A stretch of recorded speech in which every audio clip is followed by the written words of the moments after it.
দাবা অলিম্পিয়াডে প্রথম জোড়া সোনা, ইতিহাস ভারতের। আনন্দবাজার এই খবরটি প্রকাশিত হয়েছে 2024 সালের। এটি কিন্তু অত্যন্ত গুরুত্বপূর্ণ ঘটনা, কারেন্ট অ্যাফেয়ার্সের জন্য অত্যন্ত গুরুত্বপূর্ণ। একটু বিস্তারিত আমি আপনাদের জানাচ্ছি। ইতিহাস ভারতের দাবাড়ুদের। বুদাপেস্টে চলা 45তম দাবা অলিম্পিয়াডে অনন্য নজির গড়ল ভারতের পুরুষ ও মহিলা দল। প্রথমবার এই প্রতিযোগিতায় দুই বিভাগেই সোনা জিতল ভারত। ওপেন বিভাগে ভারতের পুরুষ দল শেষ রাউন্ডে স্লোভেনিয়াকে হারায়।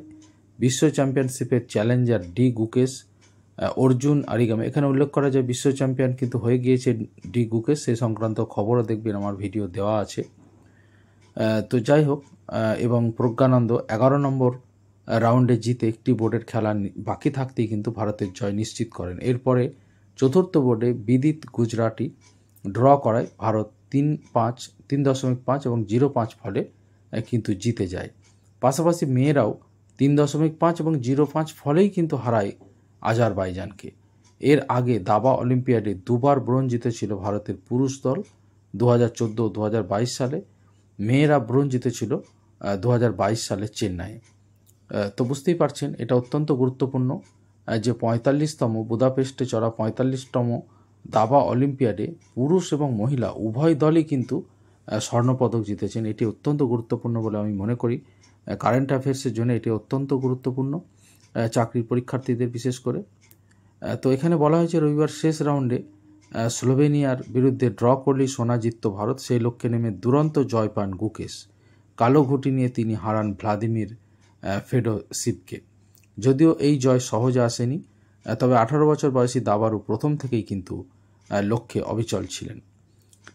পাশাপাশি ভারতের মেয়েরাও দাপটে জয় পান রবিবার। মেয়েদের দলে ছিলেন ভি হারিকা, বৈশালী দিব্যা দেশমুখ, বস্তিকা আগরওয়াল ও তানিয়া সচদেব।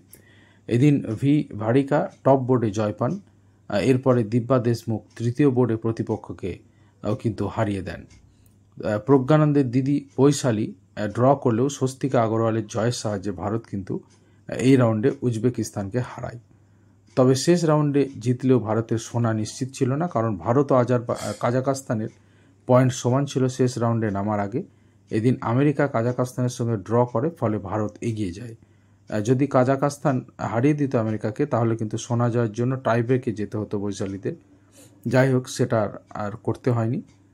তো দুই বিভাগেই স্বর্ণপদক জয়, এটি অত্যন্ত তাৎপর্যপূর্ণ। 5 বারের বিশ্ব চ্যাম্পিয়ন বিশ্বনাথন আনন্দ কিন্তু অভিনন্দন জানিয়েছেন ভারতের পুরুষ ও মহিলা দলকে। উভয় দলই কিন্তু এবার দাবা অলিম্পিয়াডে কিন্তু স্বর্ণপদক জয়লাভ করলো। ভারতের খেলাধুলোর ইতিহাসও এটি কিন্তু একটি ঐতিহাসিক ঘটনা, এটা বলাই যায়।